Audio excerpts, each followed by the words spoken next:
ಇವತ್ತು ನೋಡ್ತಾ ಇದ್ದೀರಿ 2,000 ರೂಪಾಯಿ. ಅದೇ ಒಂದು ದೊಡ್ಡ ಚರ್ಚೆ ನಡೆಸ್ತಾ ಇದ್ದೀರಿ. ಗೃಹಲಕ್ಷ್ಮಿ ಕರೆಂಟಿನ ಪರಿಸ್ಥಿತಿ ಏನಾಗುತ್ತೆ ಸ್ವಲ್ಪ ದಿವಸ ನೋಡಿ ಎಲ್ಲಿ ಬರುತ್ತೆ ಅಂತ ಹೇಳಿ. ಎಷ್ಟೆಷ್ಟು ಬಿಲ್ ಕಟ್ಟಬೇಕಾಗ್ತದೆ ಇನ್ನೊಂದು ಸ್ವಲ್ಪ ದಿವಸ ಹೋದ್ರೆ ಅದರವರೆಗೆ ನೀವೇ ಬರಬೇಕು.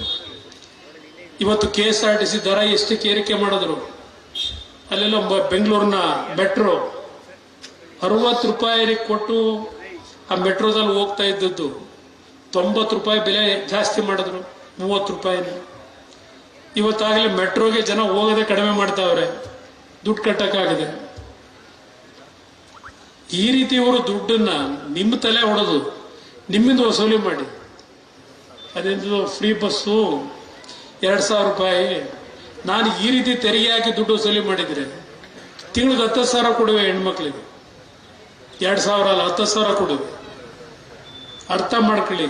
ನನ್ನ ಕಾರ್ಯಕ್ರಮ ಇದ್ದಿದ್ದು ಪ್ರತಿ ಪಂಚಾಯಿತಿ ಮಟ್ಟದಲ್ಲಿ ಆಸ್ಪತ್ರೆಗಳು, ಸ್ಕೂಲ್ಗಳು, ನನ್ನ ರೈತರು, ನೀವೇನು ಬೆಳೆ ಬೆಳೀತೀರಿ ಅದಕ್ಕೆ ಯಾವ ರೀತಿ ಬೆಲೆ ನಿಗದಿ ಆಗಬೇಕು, ನಿಮಗೆ ಯಾವ ರೀತಿ ಯೋಜನೆ ತರಬೇಕು, ಇವೆಲ್ಲ ನಾವೇನು ಯೋಚನೆ ಮಾಡೋದು ಅದನ್ನೆಲ್ಲ ತರಬೇಕು ಅಂದ್ರೆ 5 ವರ್ಷದ ಸರ್ಕಾರ ನೀವು ಕೈ ಕೊಟ್ಟರೆ ತರಬಹುದು. ಯಾವುದೋ ಒಂದು ದೇವರ ಒಂದು ಅನುಗ್ರಹದಲ್ಲಿ 15 ತಿಂಗಳು 20 ತಿಂಗಳಲ್ಲಿ ಯಾರ್ದೋ ಮುಲಾಜಲ್ಲಿ ಸರ್ಕಾರ ಮಾಡಿ ಅಂತ ಒಂದು ಸಂದರ್ಭದಲ್ಲೂ ನಿಮ್ಗೆ ಒಳ್ಳೆ ಕೆಲಸ ಮಾಡ್ಕೊಡ್ಲಿಲ್ವ? ನಾನು ಏನ ಅನ್ಯಾಯ ಮಾಡಿದೆ ರಾಜ್ಯದ ಜನತೆಗೆ? ದೇವೇಗೌಡರು ಏನು ಅನ್ಯಾಯ ಮಾಡಿದ್ದಾರೆ? ಅದೆಂತದ್ದು ಮೇಕೆದಾಟು ಮೇಕೆದಾಟು ಮೇಕೆದಾಟು ಮೇಕೆದಾಟು ನಟ್ಟು ಬೋಲ್ಟು ಏನೋ ರಿಪೇರಿ ಮಾಡ್ತಾರಂತೀಗ. ನೀವು 136 ಸೀಟ್ ಕೊಟ್ಟಿದ್ದೆ ಯಾಕೆ ಜನ? ನೀವು ಮೇಕೆದಾಟು ತತ್ತೀರಿ ಅಂತಲೇ ನಿಮಗೆ ಕೊಟ್ಟಿರೋದಲ್ವಾ? ಪಾದಯಾತ್ರೆ ಮಾಡಿದ್ರಲ್ಲ, ಹಿಡ್ಕೊಂಡಿರೋದು ಯಾರು ನಿಮ್ಮನ್ನು? ಕುಮಾರಸ್ವಾಮಿ ಏನೋ ಮಂಡ್ಯದಲ್ಲಿ ಗೆದ್ದುಬಿಟ್ರೆ ಮೇಕೆದಾಟನ ಅನುಮತಿ ಕೊಡಿಸ್ತೀನಿ ಅಂತ ಹೇಳದ ಎಲ್ಲವನ್ನೇ ಕುಮಾರಸ್ವಾಮಿ ಅಂತಾರೆ. ನಾನು ಅನುಮತಿ ಕೊಡಿಸೋದಕ್ಕೆ ನೀವು ಪಾರ್ಟ್ನರ್ಶಿಪ್ ಇಟ್ಕೊಂಡಿದ್ದಿಲ್ಲ ತಮಿಳುನಾಡಿನಲ್ಲಿ DMK ಪಕ್ಷ, ಅವ್ರ ಜೊತೆಲಿ ಸರ್ಕಾರ ಮಾಡ್ಕೊಂಡಿದ್ದೀರಲ್ಲ. ಮೊದಲು ತಮಿಳುನಾಡಿನಲ್ಲಿ ಅವ್ರನ್ನ ಒಪ್ಪಿಸ್ಕೊಂಡು ಬನ್ನಿ, ಅವ್ರನ್ನ ಒಪ್ಕೊಂಡ್ಬಂದ್ರೆ 10 ನಿಮಿಷಕ್ಕೆ ಪ್ರಧಾನಮಂತ್ರಿಗಳ ಹತ್ರ ಕೊಡಿಸೋಣ. ನೀವು ಇಲ್ಲಿ ವಿರೋಧ ಮಾಡಿಸ್ಕೊಂಡು ನಿಮ್ಮ ಪಾರ್ಟ್ನರ್ನ ಇಟ್ಕೊಂಡು ನಮ್ಮ ಮೇಲೆ ದೂರದ್ರಾಗತ್ತ. ಯಾವ ನೀರಾವರಿ ಕೆಲಸ ಮಾಡ್ತಾ ಇದ್ದೀರಿ? ಕಳಸಾ ಬಂಡೂರಿಗೆ ಏನಾಗಿದೆ, ಅಪ್ಪರ್ ಭದ್ರ ಏನಾಗಿದೆ, ಅಪ್ಪರ್ ಕೃಷ್ಣ ಏನಾಗಿದೆ, ಹೇಳ್ತಾ ಹೋದ್ರೆ ಹಲವಾರು ವಿಷಯ ಹೇಳ್ಬೋದು. ಒಂದು ಚನ್ನಪಟ್ಟಣದ ಜನತೆಗೆ ಹೇಳ್ತೀನಿ, ರಾಮನಗರದ ಜನತೆಗೆ ಹೇಳ್ತೀನಿ, ಈ ಜಿಲ್ಲೆಯ ಜನತೆಗೆ, ನಾವು ದೇವೇಗೌಡರು ನಾನು ಬರೋದಕ್ಕಿಂತ ಮುಂಚೆ ಈ ಜಿಲ್ಲೆ ಯಾವ ರೀತಿ ಇತ್ತು, ರಾಮನಗರದವರು ಕೆಲವರೆಲ್ಲ ಎಲ್ಲೆಲ್ಲ ಬಂದು ಅರ್ಜಿ ಇಟ್ಕೊಂಡ್ ಬಂದಿದ್ರು. ಯಾಗಿತ್ತು ಆ ರಾಮನಗರ ಪಟ್ಟಣ, ಇವತ್ತು ಯಾವ ರೀತಿ ಇದೆ ಯೋಚನೆ ಮಾಡ್ಕೊಳ್ಳಿ. ಅವತ್ತಿನ ಆರ್ಥಿಕ ಪರಿಸ್ಥಿತಿಗಳಿದೆ. ಗ್ರೇಟರ್ ಬೆಂಗಳೂರು, ಬೆಂಗಳೂರು ದಕ್ಷಿಣ ಅಂತ ಹೆಸರಿಟ್ಬಿಟ್ರೆ ನಿಮ್ ಭೂಮಿ ಬೆಲೆ ಜಾಸ್ತಿ ಆಯ್ತದ. ಅದೇನು ಹಿಡಿದ ಭೂಮಿ ಬೆಲೆ ಜಾಸ್ತಿ ಮಾಡಿದೀವಿ. ರಾಮನಗರ ಜಿಲ್ಲೆ ಅಂತ ಹೆಸರು ಹೇಳ್ತಿದ್ದಂಗೆನೆ ಬೆಲೆ ಜಾಸ್ತಿ ಆಗ್ಲಿಲ್ವಾ? ಯಾವ ಅಭಿವೃದ್ಧಿಗಳನ್ನ ನಾವು ಮಾಡ್ತೀವಿ ಆಗ ಆಟೋಮೆಟಿಕಲಿ ಬೆಲೆ ಜಾಸ್ತಿ ಆಗ್ತದೆ, ಭೂಮಿ ಬೆಲೆ. 15-20 ವರ್ಷದಿಂದ ಯಾವ ರೀತಿ ಇತ್ತು? ನಾನಾಗ ಯಾವಾಗ 99, 2000 ಈ ಮಹಾನುಭಾವರೇ ಮಂತ್ರಿ ಇದ್ರು, SM ಕೃಷ್ಣ ಅವರೇ ಮುಖ್ಯಮಂತ್ರಿಗಳು. ಬಹುಶಃ ನನ್ನಷ್ಟು ಮದುವೆ ಸುದ್ದನೆ ಯಾರೂ ಇಲ್ಲ. 1999, 2000, 2001, 2002ರಲ್ಲಿ ಪ್ರತಿದಿನ 30ರಿಂದ 40 ಮದುವೆ ಅಟೆಂಡ್ ಮಾಡಿದ್ದೀನಿ. ಬೆಳಿಗ್ಗೆ ಎದ್ದು ಬೆಂಗಳೂರು ಹೊರಟ್ರೆ ಬೆಂಗಳೂರಲ್ಲಿ ಮದುವೆ ಮುಗಿಸಿ ರಾಮನಗರ, ಚನ್ನಪಟ್ಟಣ, ಸಾತ್ನೂರು, ಮಳವಳ್ಳಿ, ಮೈಸೂರು, ಮಂಡ್ಯ ಈ ಏನ್ ಸುತ್ತಿದ್ದೀನಿ. ಅವತ್ತು ರಸ್ತೆಗಳು ಹೆಂಗಿತ್ತು, ರಾಮನಗರದಿಂದ ಕನಕಪುರದ ರಸ್ತೆ ಹೆಂಗಿತ್ತು, ಇಲ್ಲಿ ನಿಮ್ಮ ಎದುರ ರಸ್ತೆ ಹೆಂಗಿತ್ತು, ನಿಮ್ಮ ಹಲಗೂರು ರಸ್ತೆ. ಪ್ರತಿದಿನ ಸುತ್ತಿದ್ದೀನಿ, ಹಳ್ಳಿ ಸುತ್ತಿದ್ದೀನಿ. ಇವತ್ತು ಯಾವ ರೀತಿ ಡೆವಲಪ್ಮೆಂಟ್ ಕಾಣ್ತಾ ಇದ್ದೀರಿ? ಪ್ರತಿ ಊರಿನಲ್ಲಿ ಕಾಂಕ್ರೀಟ್ ರೋಡು, ಏನೇನು ವ್ಯವಸ್ಥೆಗಳು ಮಾಡಿಲ್ಲ. ಏನ್ ಮಾಡ್ದ ಅಂತ ಹೇಳ್ತಾರೆ. ಅಂತರ ಮಾತನ್ನ ನಂಬ್ತೀರಾ ನೀವು?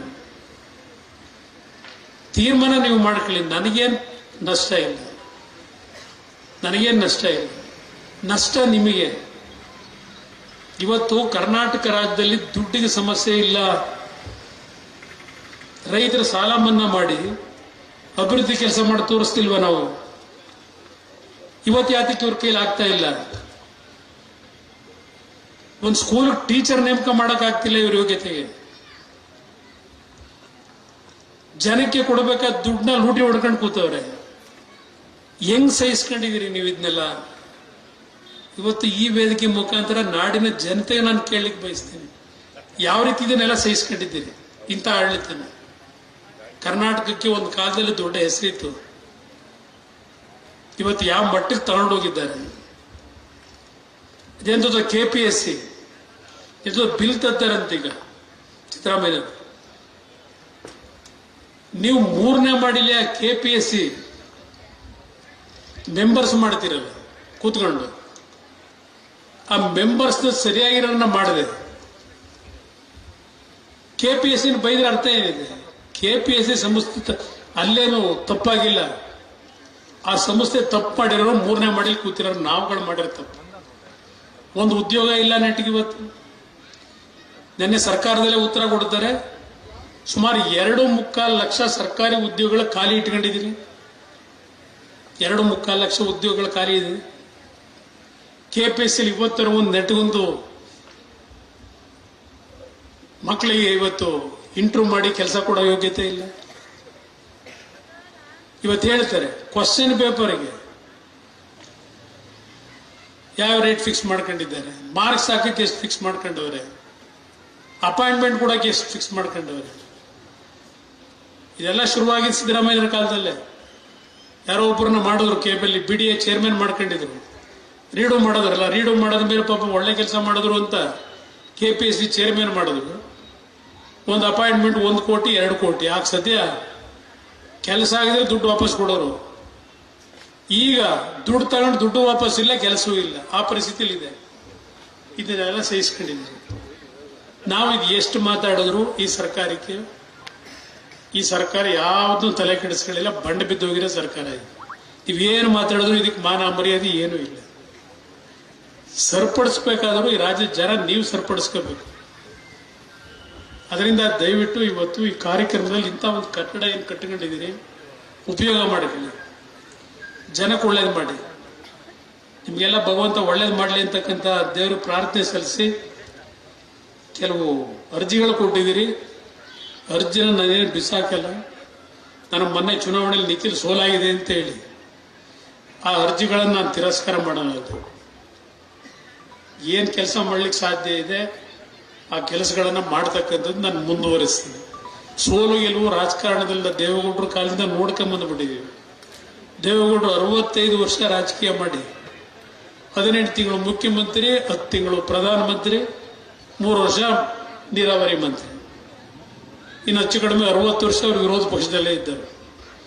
ಅಧಿಕಾರ ಹಿಡ್ಕೊಂಡು ನಾವೇನು ಹೋಗಿಲ್ಲ ಹಿಂಬಾಲಿಸ್ಕೊಂಡು. ಜನ ಪ್ರೀತಿಯಿಂದ ನಮ್ಗೆ ಅಧಿಕಾರ ಕೊಟ್ಟಾಗ ಜನಗಳಿಗೆ ಏನು ಕೆಲಸ ಮಾಡಬೇಕು ಮಾಡಿದ್ವಿ. ವಿರೋಧ ಪಕ್ಷದಲ್ಲಿ ಕೂರಿಸಿದಾಗ ಜನಗಳ ಪರವಾಗಿ ಧ್ವನಿ ಎತ್ತಿ ಕೆಲಸ ಮಾಡಿದ್ವಿ.